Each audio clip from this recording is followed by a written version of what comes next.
When people look at it, it looks crazy. That's a very natural thing. Sometimes when we look at it, it looks crazy. But it still looks crazy. From the top of the atmosphere down to the surface, it takes us 7 minutes. It takes 14 minutes or so for the signal from the spacecraft to make it to Earth. That's how far Mars is away from us. So when we first get word that we've touched the top of the atmosphere, the vehicle has been alive, dead on the surface for at least 7 minutes.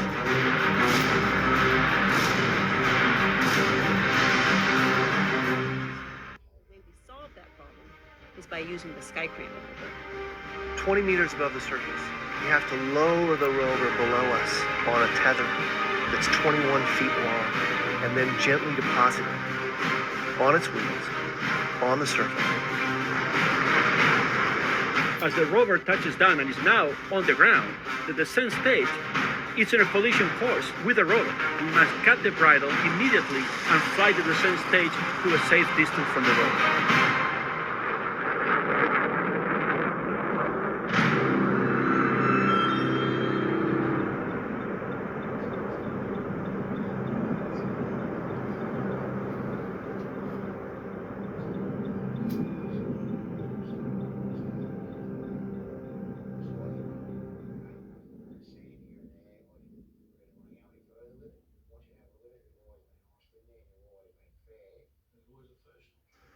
Because this test is so important to the project, almost all of the team wanted to gather and watch the test.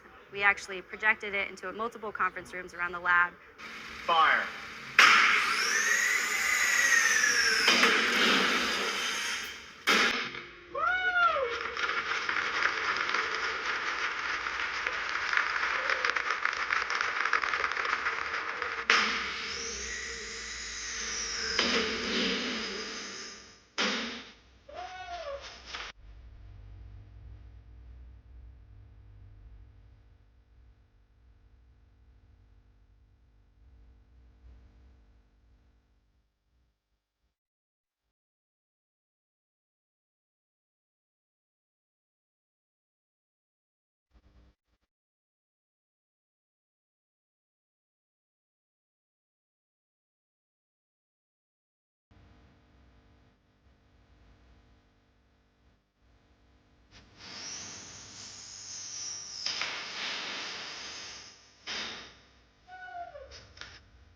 Welcome to the NASA training session for how to make a photograph for Mars.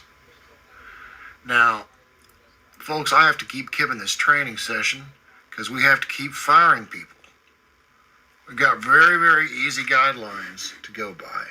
All you got to do is find a piece of land on Earth, something that maybe has a rocks in it or something like that you see right here.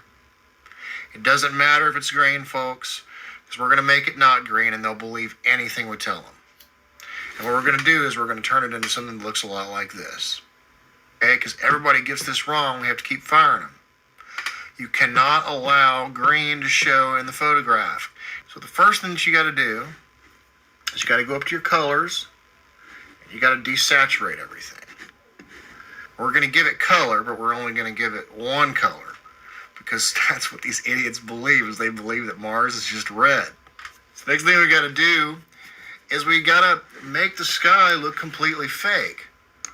And what we do is we color the sky one solid color like we have right here. All right, once you got your sky and you got your ground looking okay, make sure y'all don't leave that van out there like that. We've had people do that before. Then what you're going to do is you're going to colorize it. And then we're going to make it the color of choice. And it's going to be something about like that right there. All right, and then we just need to add our final touch. And once you throw our little rover on there, those idiots won't know any better. And see what you can accomplish with just 5 minutes of work. But I'm warning you, y'all need to stop putting the green in your photographs because people are finding out. So let's take a look at the comparison. And here you go. We have before and we have after. And I think that this nation is a truly great representation of a corner or a piece of humanity that reaches out and explores and conquers and engineers. We are kind of tool makers, agriculturalists.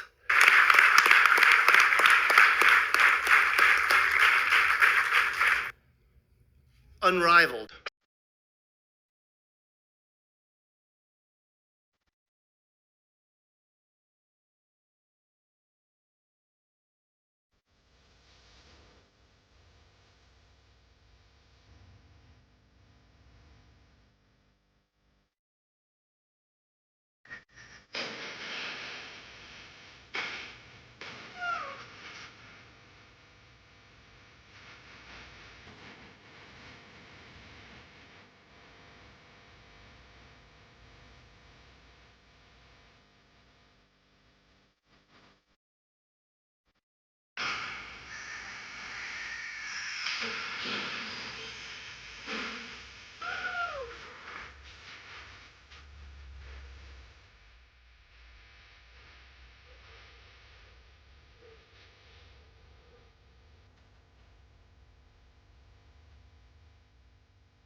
Live from NASA's Jet Propulsion Laboratory in Pasadena, California, and on Mars, I want to present to you the team that has brought us back to Mars tonight.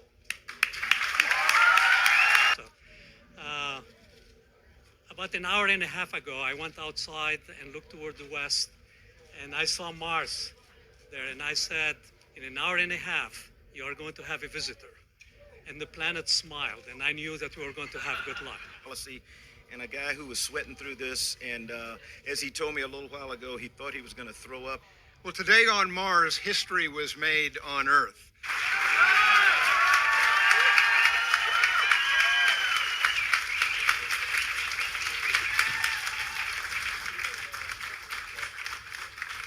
Okay, guys, before we start, we have a new picture of Mars. Come in.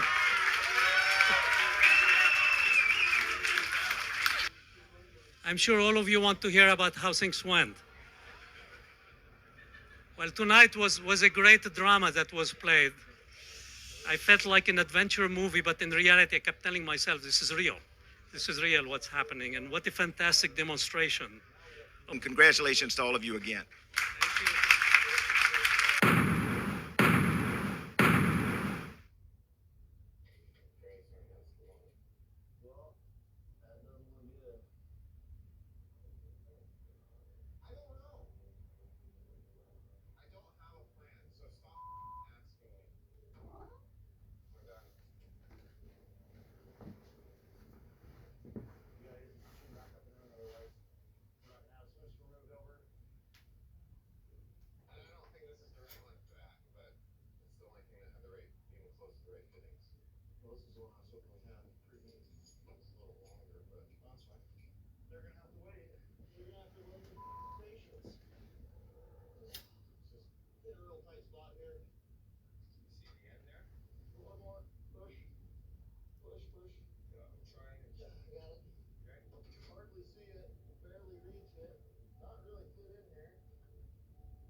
I felt like an adventure movie.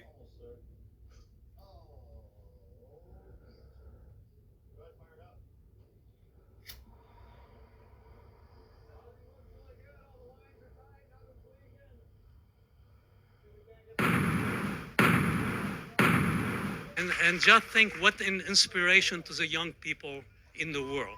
It's really inspiring. This is how inspirational. And what a bargain that we got this mission for. This movie costed you less than $7 per American citizen. And look at the excitement that we have brought and the inspiration that we have brought. This movie costed you less than $7 per American citizen. And next week, and next month, and next year, we'll be bringing new discovery every day, every week to all of you. And we are going to continue. There are many out in the community who say that NASA has lost its way, that we don't know how to explore, that we've lost our moxie. I want you to look around tonight, all those folks with the blue shirts, think about what we've achieved. I think it's fair to say that NASA knows how to explore. We've been exploring, and we're on Mars.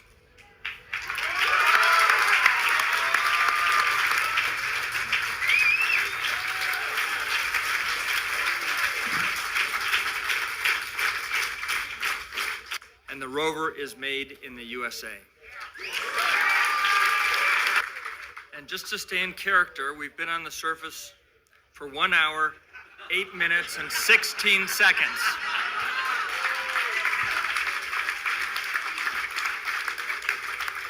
And certainly for the 7 minutes of terror, has started to weave, an unbelievable story. As we get ready to transition to surface ops, I think what we really need to pay attention to now is that the Curiosity story is just beginning. So that rocked. Seriously, is that not cool or what? Woo!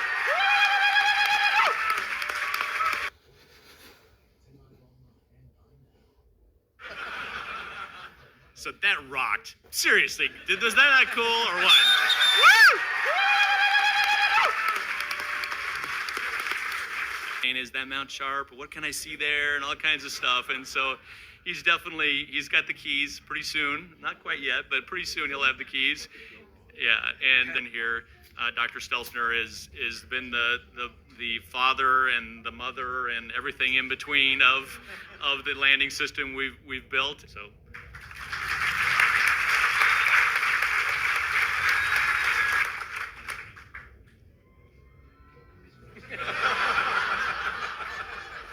Say something profound.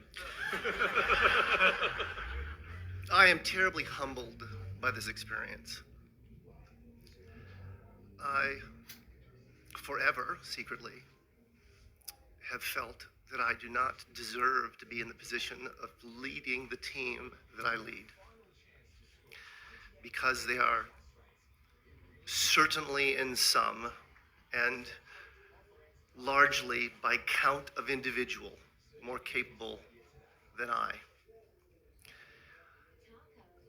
Soup to nuts. And I think that this nation is a truly great representation of a corner or a piece of humanity that reaches out and explores and conquers and engineers. We are kind of tool makers, agriculturalists, pioneers, and that's reflected in the activities and actions and results of tonight. So I want to say thank you to the blue shirts.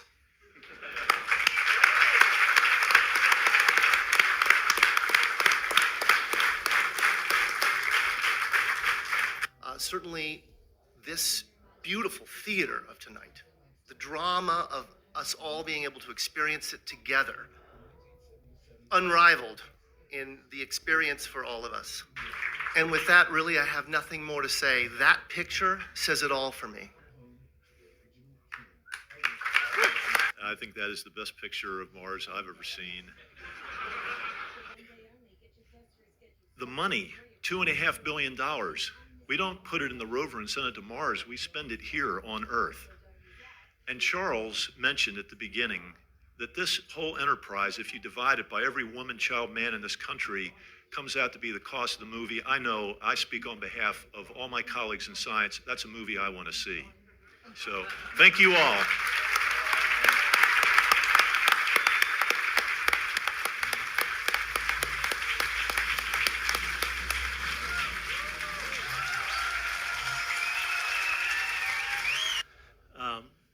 Adam, tell us about the landing.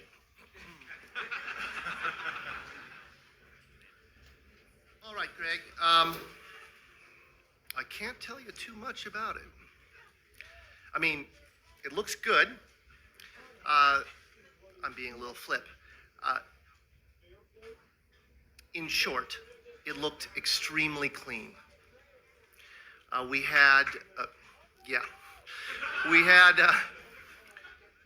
We touched down in conditions that were on the more benign side of our nominal expectation. By the way, I want to preface everything. This is preliminary data scooped with the sieve in the cacophony of the control room during the celebration, right? And largely by my good friend Miguel San Martin, who's somewhere out there, I hope. At any rate, very nominal, remarkably good. Our navigation error was on the low side of our expectation, which meant that we probably had a good alignment between the celestial sensors and the inertial sensors, the IMU. Our powered flight appears to have been excellent. If my good friend Ben Toma is in the house, is Ben in the house? So it looked good, in short, good and clean. And it looks, at least by my eyeball, that we landed in a nice flat spot. Beautiful, really beautiful. What, I have to ask you, what kind of file type, can you tell us about the image file type and compression that was used to send this very important couple of thumbnails back from Mars? Yes, unfortunately, I absolutely cannot. If Justin Mackey is in the room, or there's a couple other people on the team who'd be able to whip that out quickly, but I couldn't tell you, sorry. Are you gonna call your daughter Curiosity? Okay, a serious question. A little more than 48 hours ago, you told me you would tell me a secret. Once Curiosity landed. Can I have my secret? Yeah, what was this? A lot has happened in the last 48 hours. And to be very truthful, I do not recall what that secret was. For the landing that go down to something like 5 decimal points. I just wanted to confirm with you that those that you do have those sort of coordinates. And am I reading those coordinates correctly when I see that it looks as though you've landed within 500 meters of the skirt around the mountain? That, I mean, you're really very close to the mountain at the closer end in the landing ellipse, and possibly within striking distance of the phyllosilicate trench. I can't confirm that.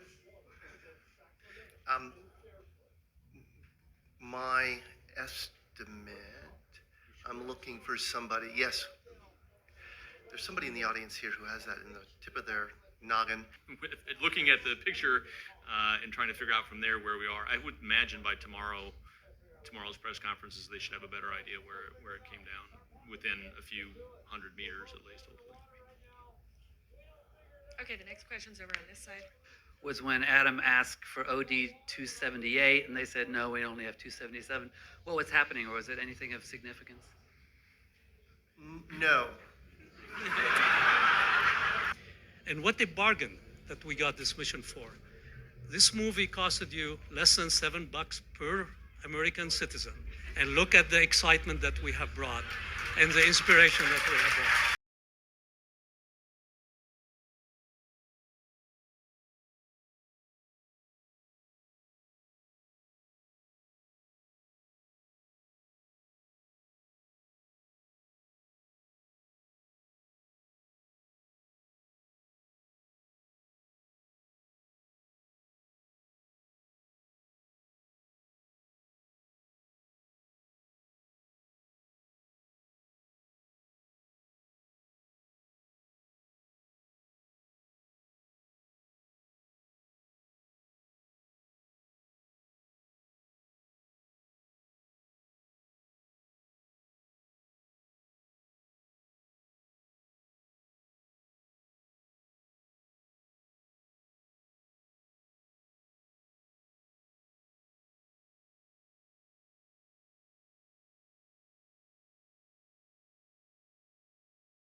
Today, they called the surroundings Earth-like and admitted it looks like the Mojave Desert for all you conspiracy theorists.